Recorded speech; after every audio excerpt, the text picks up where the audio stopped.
ইসলামী আন্দোলনের সমস্যা ও সম্ভাবনা আদম থেকে শুরু করে আমাদের নবীজি পর্যন্ত নবুয়তের এই ইতিহাস, এই ধারাবাহিকতা, এটাকে যদি একবার আপনি পর্যবেক্ষণ করেন, আদম আলাইহিস সালামের দশম প্রজন্ম ছিলেন প্রথম গ্রন্থধারী কেতাবধারী পয়গম্বর সাইয়েদনা নূহ আলাইহিস সালাম।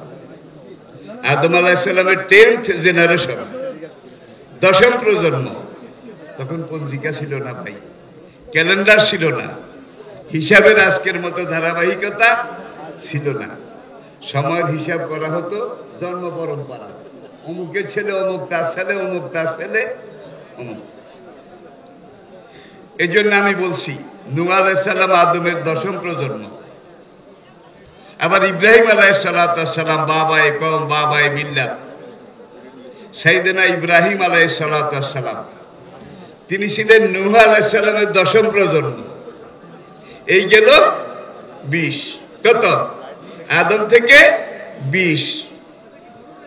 সাইয়েদনা ইব্রাহিম আলাইহিস সালাম তার 89তম প্রজন্ম, সরকারে দো আলম আকায়ে দো জাহান তাজদারে মদিনা সৈয়দুল মুরসালিন রহমতুল লিল আলামিন খাতামুন নবিয়্যিন ইমামুল মুরসালিন ও ইমামুল মুরসালিন ও ইমামুল মুত্তাকিন রাসূলুর রাব্বিল আকায়ে নামদার শাফিয়ে মাহশার সাকিয়ে কাউসার মদিনার তাজদার ইহা এবং পরকালের কর্ণধার হুজুর নবী করিম সাল্লাল্লাহু আলাইহি ওয়াসাল্লাম, তিনি ছিলেন নূহ আলাইহিস সালামের 89তম প্রজন্ম।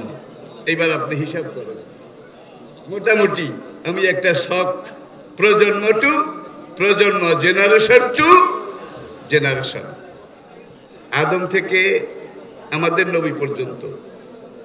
তারা যখন আল্লাহর জমিনে, প্রত্যেক নবীর কালেমা ছিল লা ইলাহা ইল্লাল্লাহ।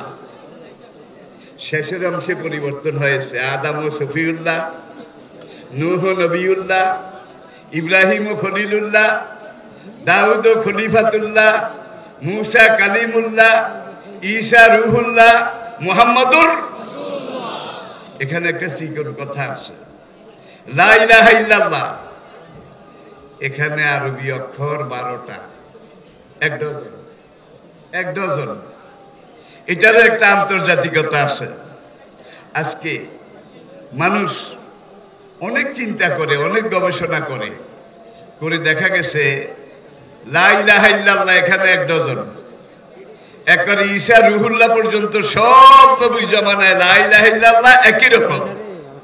এটার মধ্যে কয়বার পরিবর্তন হয়েছে? শুধু রেসালতের জায়গায় এসে আদম ও সফিউল্লাহ, নূহ নবিউল্লাহ, ইব্রাহিম ও খলিলুল্লাহ। এখানে আবার আরেকটা আরো সূক্ষ্ম জিনিস আছে, লা ইলাহা ইল্লাল্লাহ এখানে 12টা, 1 ডজন আরবি অক্ষর। তার মধ্যে নক্তাওয়ালা অক্ষর কয়টা আছে? কি নক্তাওয়ালা অক্ষর, আরবি অক্ষর কয়টা আছে? একটাও নাই। এরপরে আসুন আদম ও সফিউল্লাহ, এখানে নক্তাওয়ালা অক্ষর একটা থাকলেও আছে। কি নূহ নবিউল্লাহ, এখানে নক্তাওয়ালা অক্ষর আছে তো? ইব্রাহিম ও খলিলুল্লাহ, ইসমাইল ও জবিহুল্লাহ, মুসা কালিমুল্লাহ, ঈসা রুহুল্লাহ, সব নবুয়ত রিসালাত অংশে কালেমার দ্বিতীয়ার্ধে নক্তাওয়ালা অক্ষর একটা থাকলেও আছে। কিন্তু শেষ নবীর এখানে এসে লা ইলাহা ইল্লাল্লাহু মুহাম্মাদুর রাসূলুল্লাহ, এখানেও 12টা, 1 ডজন।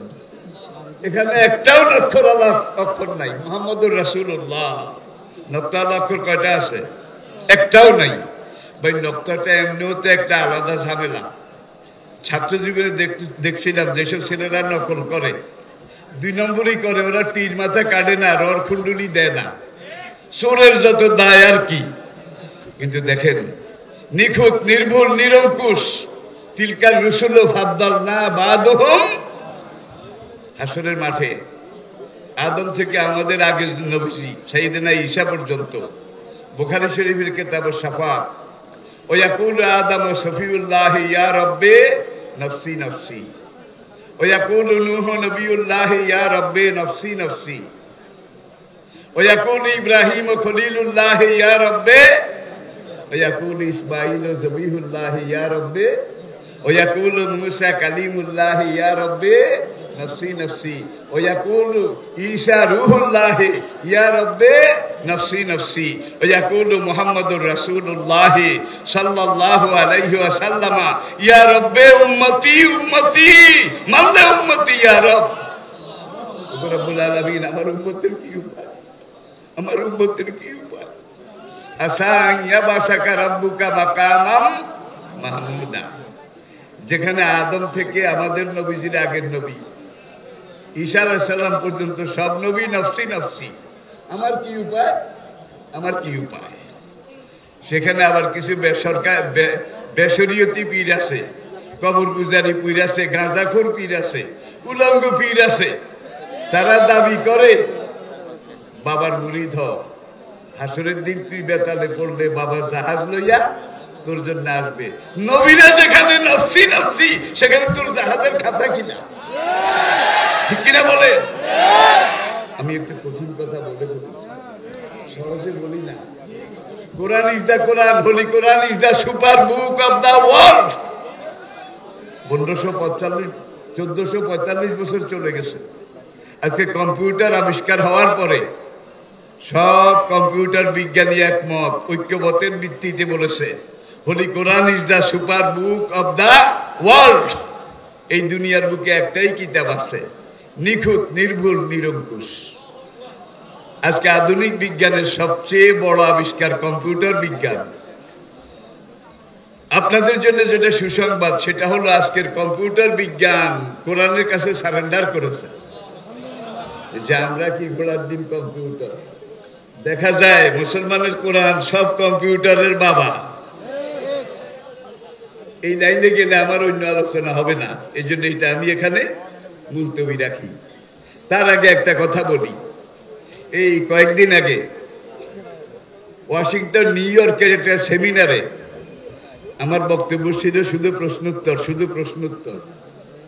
একটা প্রশ্ন আসলো, অনারেবল মাওলানা, মালিকুল মউত আজরাইল জীবের জান কবজ করে, এটা আমরা জানি। দুনিয়াটা তো আর ছোট নয়, অনেক বড়, অনেক বিশাল। মালিকুল মউত একজন। দুনিয়াতে প্রতি সেকেন্ডে মানুষ তো মারা যায়, গরু ছাগল মারা যায় না। যেটাকে জবাই করা হয় সেটাও তো জবাই করার পরে কি হয়, মারা যায়, জান কবজ করা লাগে নাকি? এরপরে আসেন তুরস্কে ভূমিকম্পটা হওয়ার পরে পরে তারা বলে যে এই ভূমিকম্পে লক্ষ লক্ষ হাজার হাজার মানুষ মারা গেছে, গরু ছাগল মারা গেছে। দক্ষিণাঞ্চলে জলোচ্ছ্বাস, এক রাতে 11 লক্ষ মানুষ মারা গেছে। আপনারা জানেন গরু ছাগল মারা যায় নাই, শিয়াল কুত্তা মারা যায় নাই, পশু পক্ষী মারা যায় নাই। তো ভদ্রলোক খ্রিস্টান বলে, মাই ডিয়ার জেন্টলম্যান, অনারেবল মাওলানা, আজরাইল বেটা কেমনে এতগুলো জানা করতে কবজ করলো? কি করে আজরাইল বেটার পক্ষে এটা সম্ভব হলো? আমি বললাম, my dear gentleman, attention please.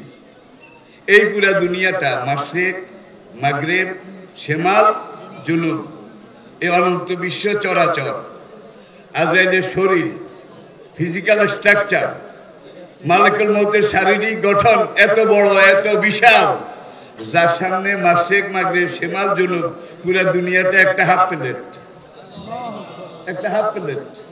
তাফসীরে এইভাবে আমাদেরকে ব্যাখ্যা দিয়ে বুঝানো হয়েছে। এখন আপনি এক বন্ধুর বাড়িতে গেছেন, আত্মীয়ের বাড়িতে গিয়েছেন, আপনাকে নাস্তা দিয়েছে, একটা হাফ প্লেটে কমলা আছে, আবার পাশে আপেল আছে, তার পাশে আঙ্গুর আছে, এই পাশে আবার চানাচুর আছে। চানাচুর একটার মধ্যে কিন্তু অনেক রকমের আছে। চানাচুরের মধ্যে ভুনা নুডলস আছে, বাদাম আছে, সোনা বুট আছে, খেসারির ডাল আছে, নাকি আরো অনেক কিছু মসমসে আছে। এখন আপনি যখন খেতে যাবেন, কমলা একটা একটা এক কোয়া করে খেতে পারেন, আপেল এক টুকরা করে খেতে পারেন, আঙ্গুর একটা করে খেতে পারেন, আবার ওই চানাচুরের মধ্যে থেকে বাদাম একটা একটা করে বেছে খেতে পারেন, নাকি চনা বুট একটা করে খেতে পারেন। আপনার কাজ বেশি, সময় কম, অনেক দায়িত্ব। এই জন্য আপনি পুরা প্লেট থেকে চনাচুর এতগুলো একত্র করে এক মুঠ একত্রে খাইলেন। এই যে এক মুঠ একত্রে খাইলেন, এটার মধ্যে সব আছে, সব আইটেম আছে। ওই দক্ষিণাঞ্চলে যে 11 লক্ষ মানুষ, লক্ষ লক্ষ জীবজন্তু মারা গেছে, মালিকুল মউত হাফ প্লেট থেকে এক মুঠ খাইছে, এক মুঠ খাইছে সব মিলাইয়া।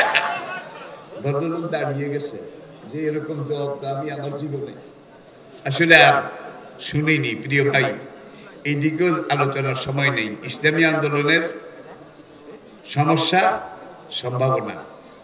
2 জন নবী উলুল আজম পয়গম্বর, তাদের বিরোধিতা হয়নি দুনিয়ার ইতিহাসে। প্রথম নবী সাইয়েদনা আদম আলাইহিস সালাম, তার বিরোধিতা হয়নি, কিন্তু তার সেকেন্ড প্রজন্ম, এখান থেকেই ঝগড়া শুরু। হাবিল এবং, আপনারা তো জানেন, আমি শুধু মনে করিয়ে দেই, ঝগড়া শুরু, বিরোধ বিবাদ বিসংবাদ শুরু।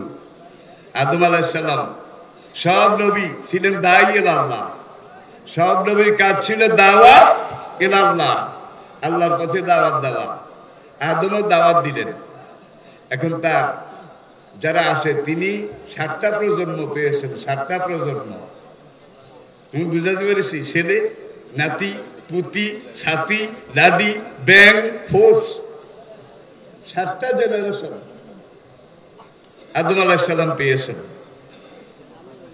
এখন জেনারেশনে যারা কাবিলপন্থী, যারা বিভিন্ন রকমের বিভ্রান্ত সৃষ্টিকারী, তারা নিজেদের মধ্যে একটা আপোষ করেছে।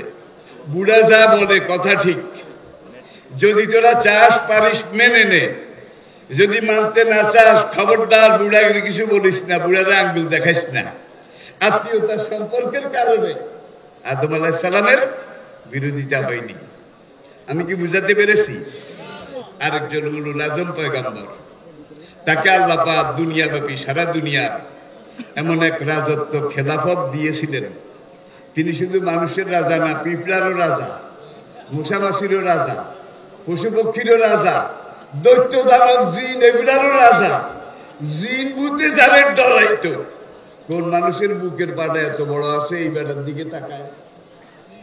তাহলে সুলাইমান আলাইহিস সালামের বিরোধিতা হয়নি। তাকে আল্লাহ এমন রাজত্ব দিয়েছিলেন, লা ইয়ামবাগি লিআহাদিন বাদি, সুলাইমানের পরে কিয়ামত পর্যন্ত এত বড় রাজত্ব আর আল্লাহ কাউকে দেননি, দেবেন না। আই রিপিট, আদম আলাইহিস সালামের বিরোধিতা হয়নি আত্মীয়তার সম্পর্কের কারণে। সুলাইমান আলাইহিস সালামের বিরোধিতা হয় নাই। বাইতুল মাকদাস মসজিদ শেষ পর্যায়ে তৈরি হয়ে আসছে। এখন কিছু হীরা মুক্তা মণি মুক্তা এগুলো মসজিদের দেওয়ালে বসানো হবে।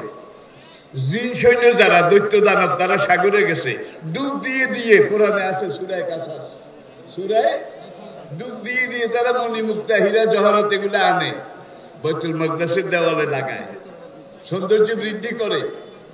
সুলাইমান আলাইহিস সালাম থুতনির নিচে লাঠিটা দিয়ে এইভাবে দাঁড়িয়ে জিন সৈন্যদের, জিন রাজ মিস্ত্রিদের এই কনস্ট্রাকশন কাজ এটা পর্যবেক্ষণ করতেছেন। এই দাঁড়ানো অবস্থায় তার মৃত্যু হয়ে গেছে। এখন জিনেরা মসজিদের কাজ করে, বাকি যেটা আছে শেষ করার জন্য খুব তাড়াহুড়া করে, মনোযোগও প্রচুর। বাদশা তো আজকে খাইতেও যায় না, বাদশা তো আজকে বিশ্রামও করতে যায় না, তোরা একটু ডিউটিফুল হ, তোরা ভালো করে কাজ কর। যদি অলসতা করস তাহলে কিন্তু পিটাইয়া পাশার শাল তুলে ফেলবে। ওরা কাম করতে করতে একবার কান্দে ঘা হয়ে গেছে। 6 মাস মৃত অবস্থায় তিনি দাঁড়িয়েছিলেন, থুতনির নিচে লাঠিটা এইভাবে ভর দিয়ে দাঁড়িয়েছিলেন। এই 6 মাসের মধ্যে বাইতুল মাকদাসের সব কাজ ওকে ওকে ওকে হয়ে যাওয়ার পরে আল্লাহ রাব্বুল আলামিন সুলাইমান আলাইহিস সালামের আজাব, বিশাল মেয়াদ শেষ হয়ে গেল। লিকুল্লি নাফসিন আজাল, ফাইজা জা আজালুহুম লা ইস্তাখিরুনা সাআতাও ওয়া লা ইস্তাকদিমুন। একদিন একটু বাতাস আসলো বাইতুল মাকদাসের সামনে। যখন সুলাইমান আলাইহিস সালামের গায়ে বাতাস লাগলো, লাঠিটার নিচ দিয়ে ওই পোকা, কোরআন যেটাকে বলছে দাব্বাতুল আরদ তাকুলু মিন সাআতাহু, সুলাইমানের লাঠি গোড়া দিয়ে ওই পোকা উঠে মাঝখান পর্যন্ত ভিতরে খেয়ে ফেলেছে, ফুলফিল্লা করে ফেলেছে, শুধু কভারটা আছে, বাতাস একটু লেগেছে, ধমাস করে তিনি পড়ে গেছেন। এখন জিনেরা গিয়ে ধরে ধরে দেখে যে হুজুর তো পড়ে গেছে, মানে মরে গেছে, লাঠিটা মাঝখান পর্যন্ত কি উই পোকায় খাওয়া। এখন জিনেরা দুঃখ করে, লাউকুন্না না লামিল গাইবা, আরে আমরা যদি গায়েব জানতাম, এই বেটা কত মাস আগে মরে গেছে, তার কোনো ঠিক ঠিকানা নাই। মা লাবেস না ফি আযাবিস শাদীদ, তাইলে এত কষ্ট করে আমরা এত ডিউটি করে কান্দে খাও, এত কিছু করতাম না। এই বেটা যে আগে মরে গেছে, গায়েব জানলে তো আমরা বুঝতাম, গায়েব জানি না, এই জন্য বুঝি না। এখন কারো কারো অসুখ হইলে জিনের কাছে যায়। এখানে আরেকটা জিনিস যোগ করলে ভালো হবে। আল্লাহ রাব্বুল আলামিন যেদিন বললেন ফেরেশতাদেরকে ডেকে, জিনদেরকে ডেকে, ইন্নী জাইলুন ফিল আরদে খলিফা, হে আমার ফেরেশতারা জেনে রাখো, আমি আল্লাহ সিদ্ধান্ত নিয়েছি দুনিয়াতে আমি মানুষ সৃষ্টি করব, আদম সৃষ্টি করব, ইনসান সৃষ্টি করব। ফেরেশতারা কি বলেছিল সেদিন? আতাজালু ফিহা, রব্বুল আলামিন ঝামেলা যাইয়া কোনো কাম নাই, ঝামেলায় গিয়ে কোনো দরকার নাই। তোমার জিকির আজকার এটা তো করা দরকার। এই তো ওয়াই হালিয়া অবস্থা এই যে আমরা ফেরেশতারা অনন্তকাল ধরে অনাহনু নুসাব্বিহু বিহামদিকা ওয়া নুকাদ্দিসু লাক, তোমাকে রুকু করছি। যেই ফেরেশতা রুকুতে আসে, যেদিন আল্লাহ তাকে সৃষ্টি করেছেন প্রথম দিন, সেই দিন রুকুতে গেছে, এখনো রুকুতে আসে। ফায়জা নুফিখা ফিস সূরে, ইসরাফিল সিংহে ফুৎকার দেবে, সে রুকুতে থাকবে অনন্তকাল। যেই ফেরেশতা সিজদায় আছে, সে সৃষ্টির প্রথম দিনে সিজদায় গেছে, এখনো সিজদায় আছে, কিয়ামত পর্যন্ত সিজদায় থাকবে। অনাহনু নুসাব্বিহু বিহামদিকা, আমরা ফেরেশতারাই তো তোমার জিকির করি, তোমার প্রশংসা করি, সুবহানাল্লাহ আলহামদুলিল্লাহ জিকির করি। রব্বুল আলামিন মানুষ বানাইয়া ঝামেলা বাড়াইয়া লাভ নাই।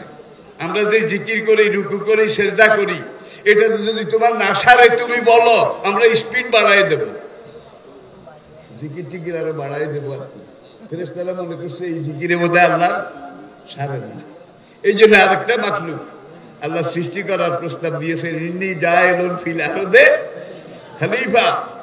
তখন আল্লাহ বলেন, তোমরা বললেও আমি মানুষ সৃষ্টি করব, তোমরা না বললেও আমি আদম মানুষ সৃষ্টি করব। তোমরা মনে করেছো তোমাদের ভোটাভুটিতে দিছি নাকি? না, সেটা আমি করি নাই। আমি যেটা করি সিদ্ধান্ত নেই, সেটা নিখুঁত, নির্মূল, নিরঙ্কুশ, কালজয়ী, চিরন্তন। সেটার মধ্যে কোনো বিপোকা নাই, কোনো গুণ পোকা নাই, সেটা পারফেক্ট, সেটা সলিড। অনন্তকাল ধরে যেই ফেরেশতা রুকুতে আসে, সে কিয়ামত পর্যন্ত রুকু অবস্থায় থাকবে। বলবেন যে উজু যায় না? না, ফেরেশতাদের উজু যায় না, ফেরেশতাদের উজু বাঁকে না, আর কারো উজুও করা লাগে না, নূরের তৈরি, সদা পবিত্র। খায় না, বোধহয় কিছুক্ষণ বিশ্রাম করে, ঘুমায়, খায় না, ঘুমায় না, অজু করে না, অজু যায়ও না, অনন্তকাল ধরে জিকির করতেছে, রুকু করতেছে, সিজদা করতেছে। রব্বুল আলামিন বলে দিলেন, তোদের নসিবে পাস নাই। কি ভাই, এত খাটলি খাটতেছে। ফেরেশতাদের ইবাদতের মধ্যে কোনো দাড়ি নাই, কমা নাই, হাইপেন নাই, ফুল স্টপ নাই, বিরাম নাই, বিরতি নাই, অনন্তকাল ধরে তারা জিকির আজকার ইবাদত করে যাচ্ছে। আল্লাহ বলেন, তোদের নসিবে পাস নাই। গরু আপনার, বাড়ির সামনে ডাইল ক্ষেতটাও আপনার। সকালবেলা গরু ঘরের দরজা খুলে, রশিটার বাঁধন খুলে গুটিয়ে আপনার ডাইল ক্ষেতের কিনারে গরুটাকে নিয়ে গেলেন, নিয়ে এবার গরুর কানের কাছে মুখ নিয়ে গরুকে ভালো করে ওয়াজ করলেন, গরু তুই আমার গরু, আমি তোর মালিক, এটা আমার ডাল ক্ষেত, আমি ডালগুলো নেবো, তোকে খড়ভুসি গুলা খাওয়াবো, আমি মালিক বাঁচলে তো তুই গরু বাঁচবি, আমি এখন তোর রশি খুলে দেব, তুই মাঠে সব ঘাস খাবি, ইল্লা হাজার ডাল ক্ষেত, এই ডাল গাছে ভুলেও কামড় দিবি না, এটা তুই আর সব খাবি। ওয়াজের সুরে কর না, ইয়া আইয়ুহাল গরু ইন্নী আকুলু লাকা হাযিহি জিরাতি লা তাকুল মিনহা শাইয়ান হাযিহি হারামুন লাক। গরুর কানের কাছে মুখ নিয়ে ওয়াশ করে বলে টলে বাঁদর খুলে দেন, গরু বোধহয় খাবে না। জোরে বলেন, এত ওয়াশ কারে করলেন? এত বুঝান কারে বুঝাইলেন? সে ডাল খেতে সেরেনি, কয়েক কামড়ে শেষ। এই যে মালিকের নির্দেশ অমান্য করলো, গরুর আমল নামায় সবিরা গুনাহ লেখা হয়েছে। কবিরা ওটা আমল নামায় নাই। উলাইকা কাল আনাম বাল হুম আদাল। প্রত্যেক হায়াত জানোয়ারের অবস্থাটা এই, তাদের আমল নামা নাই। তারা ভালো মন্দ বোঝে না, লাভ ক্ষতি বুঝে না। ইন্না হাদাইনাহু সাবিলা ইম্মা শাকিরা ও ইম্মা কাফুরা। একমাত্র মাখলুক মানুষ, সে নিজের ভালোও বুঝে, মন্দও বুঝে, লাভও বুঝে, নোকসানও বুঝে, একমাত্র মানুষ। কিন্তু হায়ান জানোয়ার এগুলা বুঝে না, যার জন্য তাদের আমল নামা নাই, তাদের পাশও নাই, তাদের ডিভিশনও নাই। একমাত্র মানুষ। আপনার গলায় একটা রশি আছে, বিশ্বাস করেন, আপনার গলায় একটা রশি আছে, সেটা শরীয়তের রশি। আপনার আমার গলায়ও একটা বাঁধ আছে, সেটা হুদুদুল্লাহর বাঁধ। তিলকা হুদুদুল্লাহ। জায়েজের মধ্যে তুমি চলবে, জায়েজ কাজ করবে, জায়েজের বাইরে না জায়েজে যাবে না। এটা তোমাকে আমি ব্যারিকেড দিলাম। আমার ফেরেশতার তো অভাব নাই। যেই দুইজনে এখন আপনার খাতা লেখে, যেই দুইজনে কেরামান কাতিবিন, এই দুইজন মাগরিবের আজানের পরে আসছে। ফজরে আজান হবে, এই দুইজন চলে যাবে, অন্য দুইজন আসবে। যেই দুইজন এখন আসে, এই দুইজন আদম থেকে কিয়ামত পর্যন্ত, আগেও কারো কান্দে 12 ঘন্টার জন্য যায় নাই, কিয়ামত পর্যন্ত যাওয়ার সুযোগ পাবে না। যারা আসবে সবাই নিউ কামার, নবাগত। নবাগত এটা দিয়ে আমরা আন্দাজ করতে পারি ফেরেশতার সংখ্যা কত। কোরআনে আল্লাহ পাক বলছেন, আমার সেনাবাহিনীর সংখ্যা কত, এটা আমি আল্লাহ ছাড়া কেউ জানে না। এই যে অনন্তকাল ফেরেশতারা রুকু করে, সেজদা করে, ইবাদত করে, অনাহানু নুসাব্বিহু বিহামদিকা, আল্লাহর পবিত্রতা বর্ণনা করে।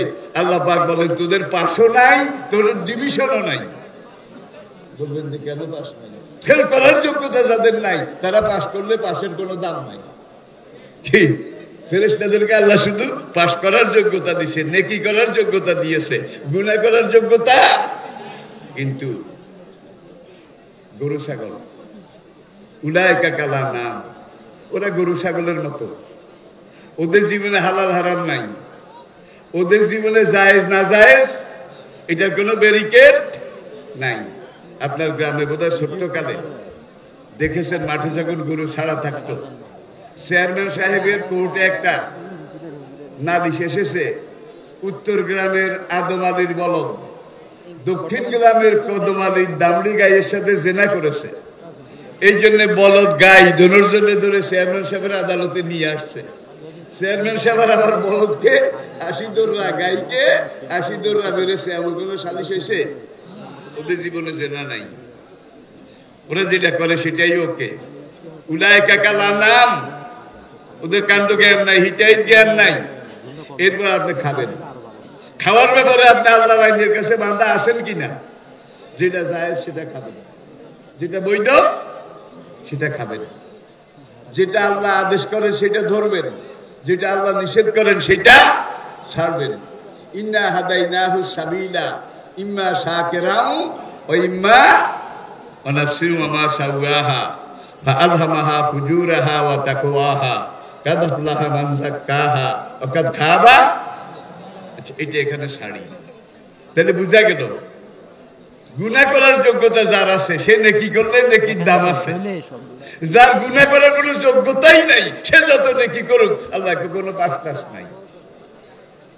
সাইকোলজি আসলে এইটাই ইনসাফ, এইটাই ন্যায় বিচারের দাবি। প্রিয় দিনী ভাইয়েরা, এবারে আসুন আমরা সিদ্ধান্তে আসি। মানুষ বিবেকের উপরে মহিয়ান সম্রাট। মানুষকে আল্লাহ যে কাণ্ড জ্ঞান বুদ্ধি বিবেক দিয়েছেন, এটা কোনো মাতলুককে আল্লাহ দেননি। ফেরেশতাদেরকে আমরা আলাদা করে ফেলেছি, কিন্তু জিনও ঠিক মানুষের মতো, তারা শরীয়তের অধীন। ওমা খালাকতুল জিন্না ওয়াল ইনসা ইল্লা লিয়াবুদুন। একমাত্র জিন এবং ইনসান এই দুইটা মাখলুক আল্লাহর হুকুমের ব্যারিকেড, হুদুদুল্লাহর সীমারেখার মধ্যে আল্লাহ কর্তৃক নির্দেশিত। যদি আপনি এই হুদুদুল্লাহ আল্লাহর দেওয়া শরীয়ত সীমারেখা মানেন, আল্লাহর নূরের তৈরি ফেরেশতার চাইতেও আপনার সম্মান অনেক বেশি।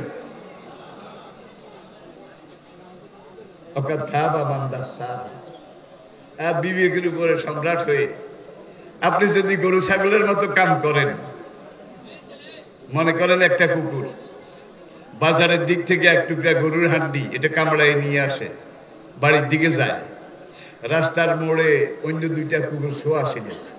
ওরা যখন দেখলো তাদের এক জাতি ভাই এক টুকরা গোস্ত হাড় কামড়ায় নিয়ে যায়, তখন ওই কুকুর দুইটা বলবে, ভাই ঠিক আছে, এটা তোমার কামাই, তোমার রোজগার, তুমি বাড়িতে নিয়ে বউ বাচ্চা লইয়া খাতির জামাইয়া খাও, আমরা পরেরটাই হাইজাকও করি না, সিনুতাইও করি না, কেড়েও খাই না, আমরা এই আকামের মধ্যে নাই।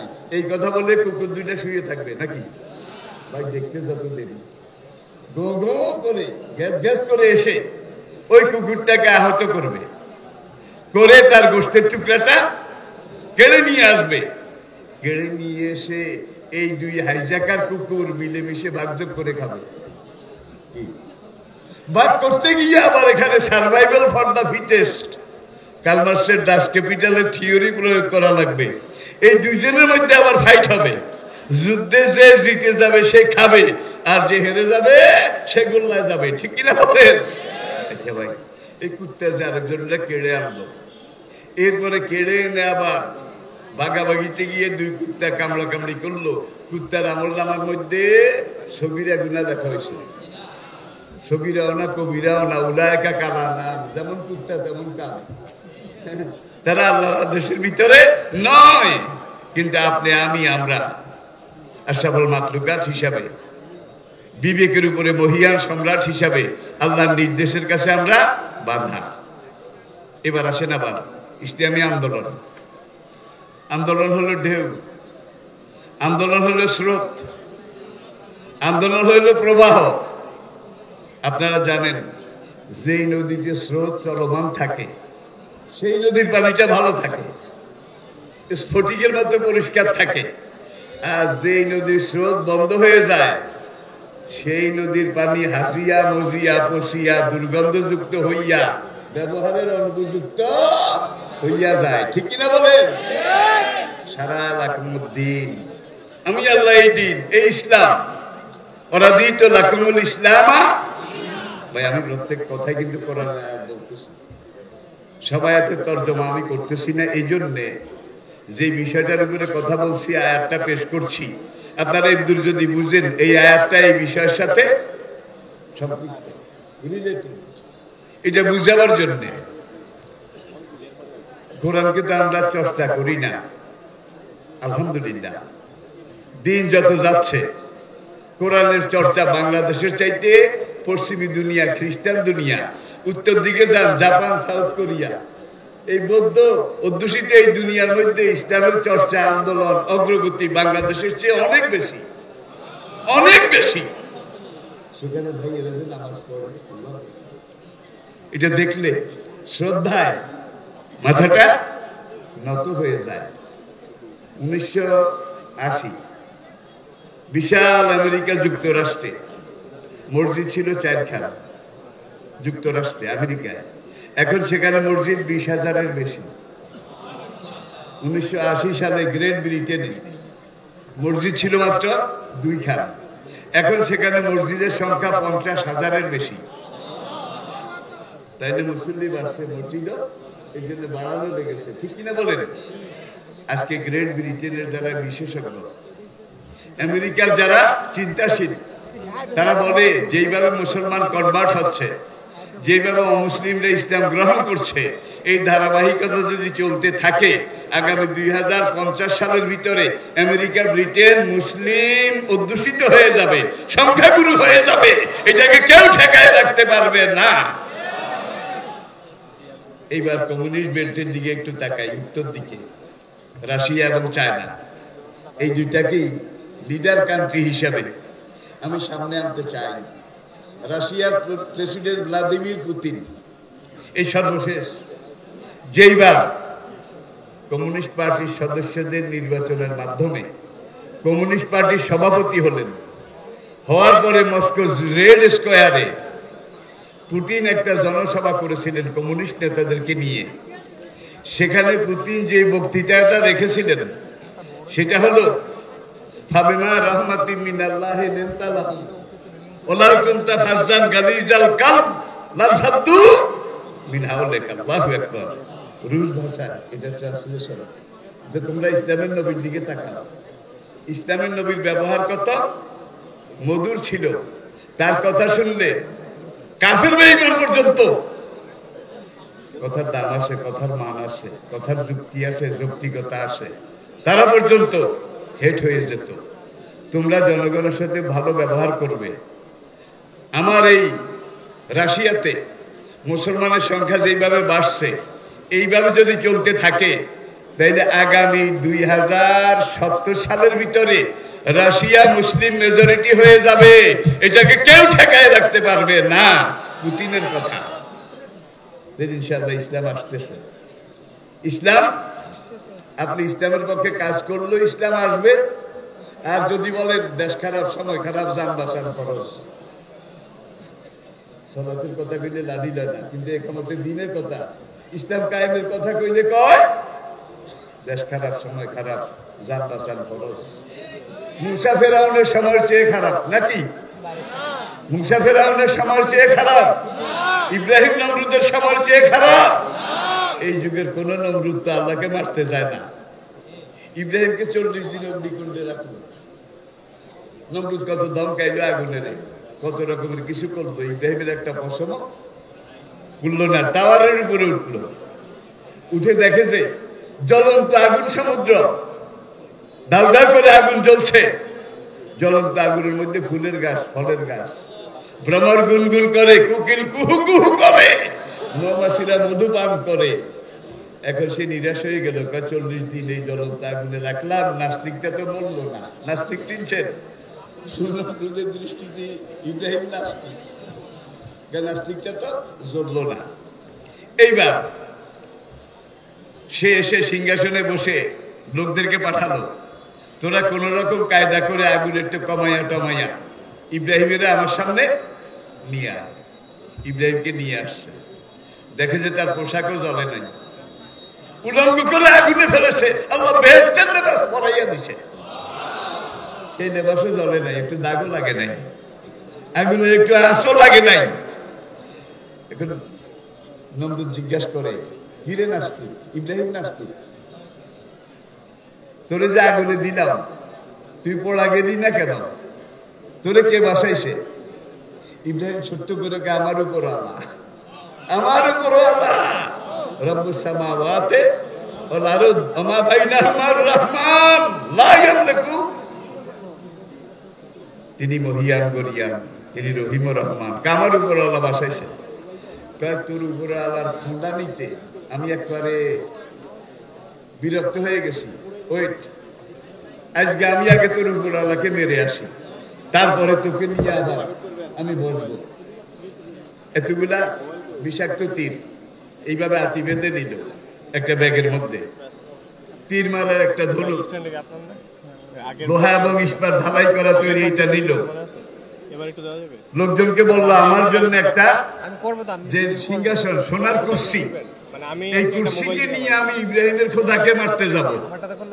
তোমরা 4টা পোষা ঈগল পাখি নিয়ে আসো। স্বর্ণ ঈগল জানো, পশ্চিমী দুনিয়াতে আছে এক একটা ঈগল পাখি, মনে হয় যেন ছোটখাটো একটা হেলিকপ্টার, এক একটা ঈগল পাখি।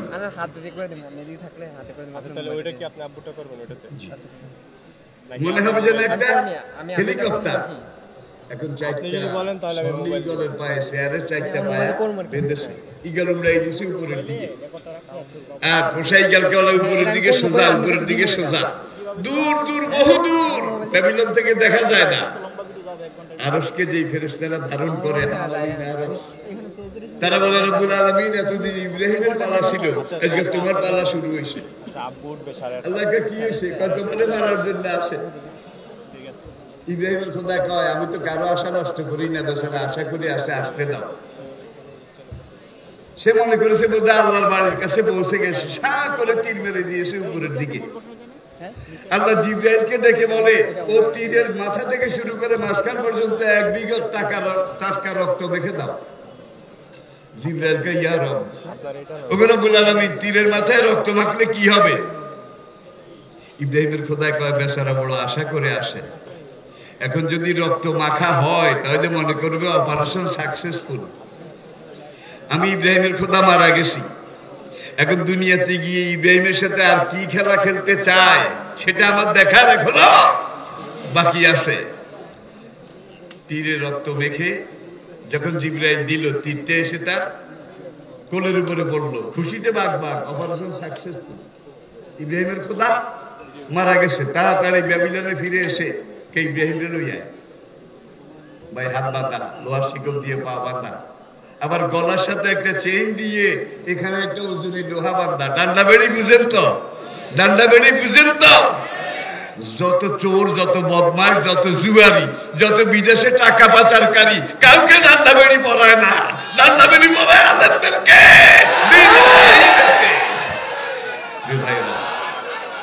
আমি সময়কে নিয়ে কথা বলছি, বাস সময় নষ্ট করা যাবে না, আমার সময় শেষ। হ্যাঁ, সময় নষ্ট করা যাবে না, শুধু বুঝে নেন, শুধু বুঝে নেন। এখন ইব্রাহিমের ডান্ডা বেড়ি, তাহলে আমাদেরও যদি ডান্ডা বেড়ি আসে তাহলে এটা আল্লাহর নেয়ামত, এটা আল্লাহর নেয়ামত।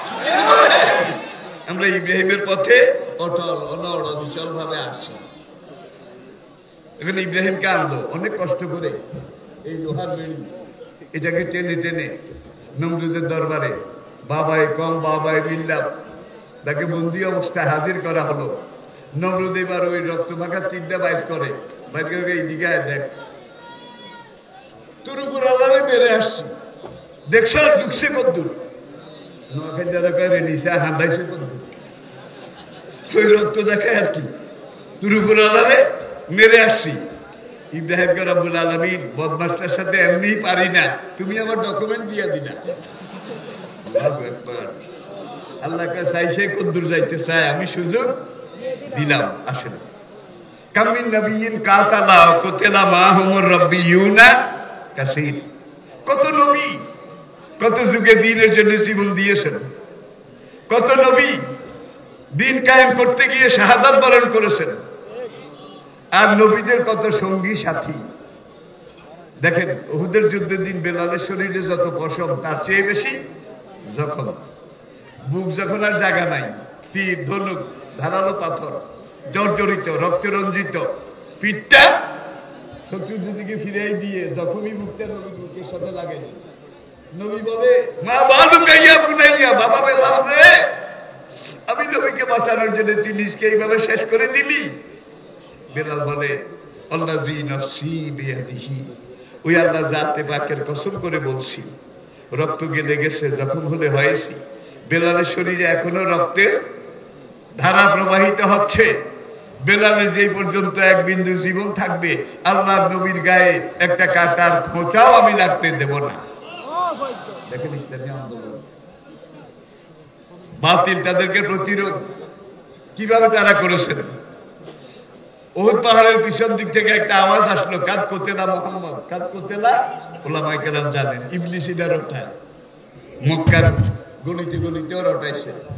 এক সাহাবী আনাস ইবনে নদর, সেই আনাস ইবনে মালিক না, আনাস ইবনে নদর রাদিয়াল্লাহু তাআলা আনহু, যখন উপর থেকে বলল আইনা মোহাম্মদ, আইনা আবু বকর, আইনা ওমর, ওসমান, আলী, নবী বললেন তোমরা চুপ থাকো, কোনো জবাব, নো রিপ্লাই। মুসলমানদের পক্ষ থেকে, নবীর পক্ষ থেকে কোনো জবাব নাই। ওরা এবার হাততালি দেয়ার কয় কুল্লুহুম কাদ কোতেলা, মোহাম্মদও নাই, আবু বকর, ওমর, ওসমান একজনও নাই, সব শেষ। থাকলে নিশ্চয়ই জবাব দিত। তখন আনাস ইবনে নদর একটা তলোয়ার হাতে করে পাহাড় বাইয়া উঠে উহুদ পাহাড়ের পিছনে যেখান থেকে ওরা ডাক দেয় সেই দিকে যায়। আহত নবী, এত রক্ত গেছে, শরীরটা ফ্যাকাশে হয়ে গেছে। নবী যখন দেখতে আনাস ইবনে নদর এইভাবে পাহাড় বেয়ে উঠে ওদেরকে চ্যালেঞ্জ করতে যায়, নবী বললেন দাহু, তাকে ডাকো। সে একা এইভাবে অলা তুলকু বেআইদিকুম ইলা তাহলুকাতে, এইভাবে সে মৃত্যুর দিকে এগিয়ে যাচ্ছে। কেন? ডাকো। এক সাহাবী গিয়ে ডাক দিলেন, ইয়া আখি তাল, ইয়া আখি ইরজি, ভাই ফিরে আসো, ফিরে আসো, আল্লাহর নবী তোমাকে ডাকছেন। আনাস ইবনে নদর বলেন, আল্লাহর কসম, উহুদ পাহাড়ের পিছনের দিক থেকে আমি বেহেশতের সুঘ্রাণ পাচ্ছি। নবী আবার বললেন, তাকে ডাকো। আরেক সাহাবী পিছন দিয়ে কদ্দুর উঠে ডাক দিলেন, ভাই ফিরে আসো, নবী তোমাকে ডাকছেন। আনাস ইবনে নদর বলে, আল্লাযী নফসি বিয়াদিহি, ওই আল্লাহ জাতে পাকের কসম করে বলছি যার হাতে আমার জীবন, আল্লাহর কসম, উহুদ পাহাড়ের পিছন দিক থেকে আমি বেহেশতের ঘ্রাণ পাচ্ছি, বেহেশতের হুর গেলবানের আওয়াজ শুনতে পাচ্ছি। এমন সময় পিছনের টিলা থেকে একটা লোহার নেজা বলল, দুশমন তাক করে আনাস ইবনে মালিকের দিকে মারল, ডান পাজরের এখান দিয়ে ঢুকেছে, কলিজা গুদ্দা সব চূর্ণ বিচূর্ণ করে এফড় বড় করে এখান দিয়ে বের হয়ে গেছে। পড়ে যাওয়ার আগে তিনি বলেন, ফুস্তু বিরাব্বিল কাবা, কাবার রবের কসম আমি কামিয়াব হয়ে গেছি। আপনারা কি এইভাবে কামিয়াব হতে চান? আচ্ছা, এবার শেষ কথা, এবার শেষ কথা যেটা বলে শেষ করছি। মুনাফিকের কাছে সারা জীবন আজরাইল আসে, এটা করলে ধরে নাকি, এটা বললে মারে নাকি, সুতরাং চুপ থাক, হ্যাঁ, নিজে সেফ সাইডে থাক। আর মুমিনের কাছে মালিকুল মউত তো একবার আসে, লিকুল্লি নাফসিন আজাল, ফাইজা জা আজালুহুম লা ইস্তাখিরুনা সাতাও ওয়ালা ইস্তাকদিমুন। একটু আপনারা যদি চিন্তা করেন তাইলে বুঝবেন,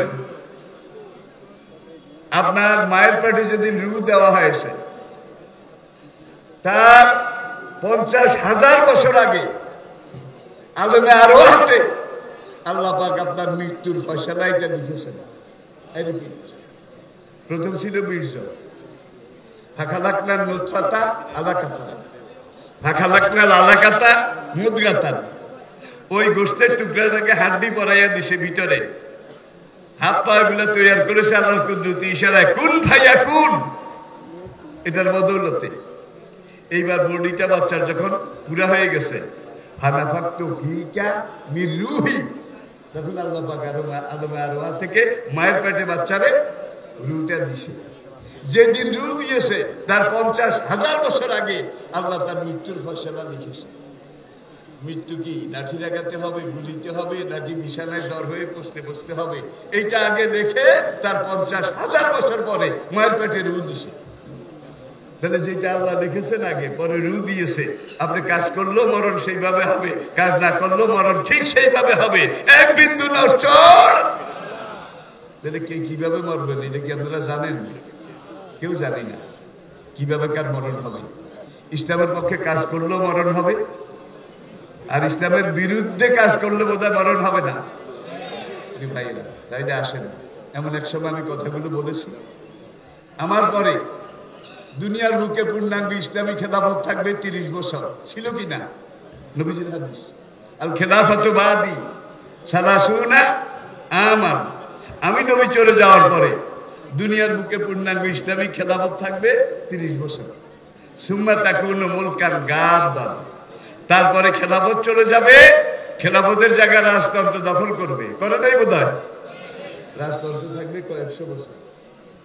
সুম্মা তাকুনু, এরপরে রাজতন্ত্র চলে যাবে, পুরো দুনিয়াতে হবে মুলকান জাবাবেরা, স্বৈরতন্ত্র বা স্বৈরাচার।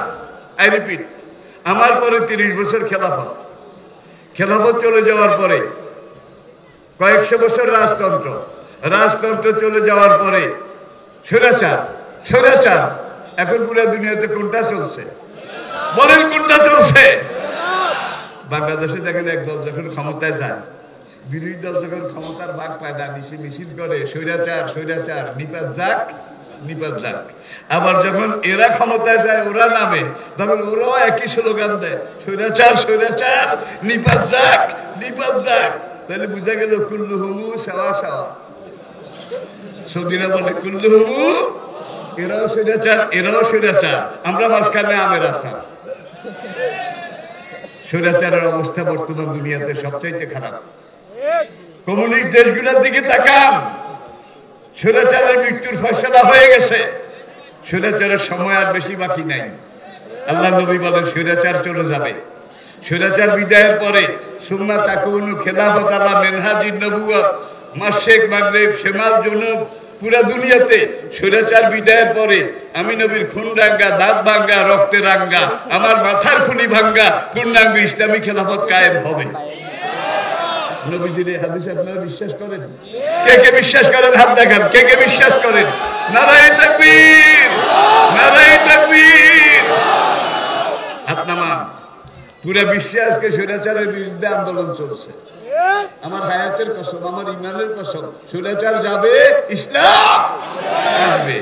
এখন যদি আপনি ইসলামের পক্ষে কাজ করেন, ইসলাম কায়েম হয়েছে দেখতে পারেননি, কিন্তু হবে তো, এটা বলে লাভ নাই। তাইলে নবীদের সাথে শহীদদের সাথে একত্রে একই জান্নাতে যাবেন, ঠিক কিনা বলেন? তাহলে ইসলাম আসতেছে। নদীতে যখন জোয়ার হয় তখন নৌকা চালাইতে আর কষ্ট হয় না, দাঁড় বেয়ে বেয়ে হাতে ফুসকা এটা লাগানো হয় না। আজকে পুরা দুনিয়াতে ইসলামের জোয়ার আসছে। চীনের মুসলিম অধ্যুষিত এলাকা উইগুর থেকে শুরু করে একেবারে পিকিং পর্যন্ত, এখানে উইগুরদের উপরে কত নির্যাতন, কত অত্যাচার।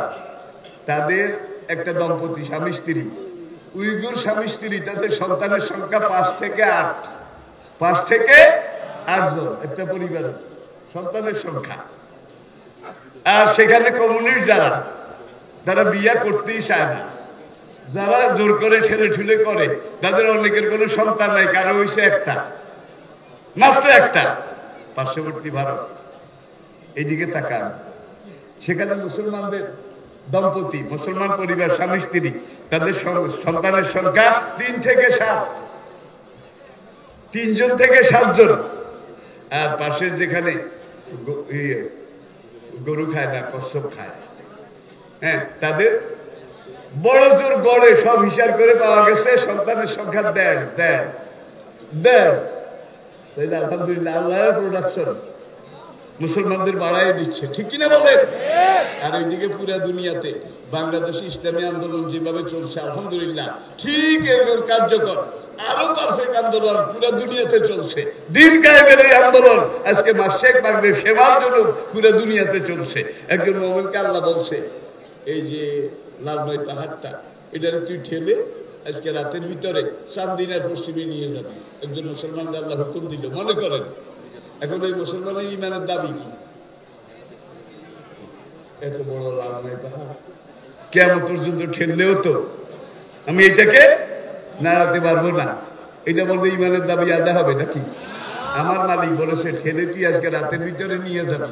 মালিক আবার কইছে আসাই মিন্না ওয়ালিদ মামু মিনাল্লাহ, এটা আমাদেরকে শিখাই দিয়েছে।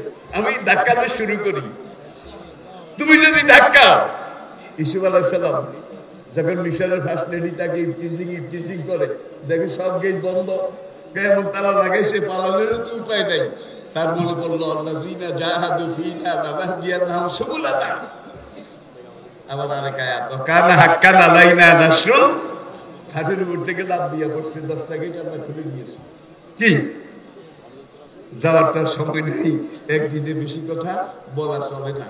কি ভাইয়েরা, তাইলে আপনি ইসলামের পক্ষে কাজ করলেও ইসলাম আসতেছে।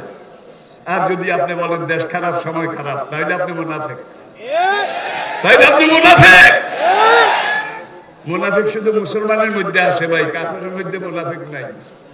যারা কাফের সলিড কাফের, ঠিক কিনা বলেন? কোরআনে 3 রকমের মানুষের কথা আল্লাহ বলেছেন। মুমিনুন একটা সূরা আছে, কাদ আফলাহাল, আরেকটা কাফেরুন, কুলিয়া আইয়ুহাল, আরেকটা সূরা আছে মুনাফিকুন, লা ইলাহা ইল্লা লা ইলাহা ইল্লা। দেশ খারাপ, সময় খারাপ, জান বাঁচান ফরজ।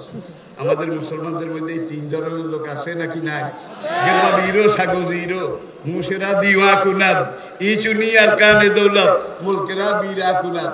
একটা দেশের প্রধান যিনি, তিনি যদি বলেন এই দেশের আলেম উলিমা, আলেম উলিমা, মোল্লা মুলবি, তাদেরকে আমি অনুরোধ করব তারা বুখারী শরীফটা যেন ভালো করে পড়ে। বুখারী শরীফে আল্লাহ বলেছেন না কোন দিন হুকুম আলিয়া দিন। বুখারী শরীফে বলেছেন। একই বক্তৃতায় আবার তিনি বলেছেন এই দেশের ধর্ম ব্যবসায়ী আলেম উলেমা উলিমা উলিমা তাদেরকে আমি আবারও অনুরোধ করব, তারা যেন বুখারী শরীফটা ভালো করে বলে পড়ে। বুখারী শরীফের আরেক জায়গায় আল্লাহ বলেছেন লা ইকরাহা ফিদ্দীন, এটা বলে বুখারী শরীফে।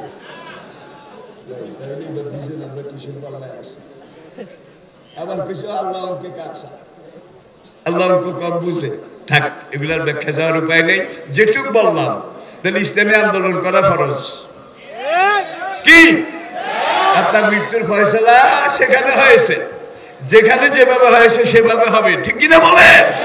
তাহলে আল্লাহ দ্বীনের পক্ষে আমরা কাজ করে যাব, স্বার্থবহ অর্থবহ ইসলামী আন্দোলন করে যাব। দায়ী আল্লাহ হিসাবে যতদিন বেঁচে আছি আমরা দায়িত্ব পালন করে যাব। আল্লাহ আমাদেরকে বুঝার তৌফিক দান করুন। আমা আলাইনা ইল্লাল বালাগ ওয়া আখির দাওয়ানা আলহামদুলিল্লাহি রাব্বিল আলামিন।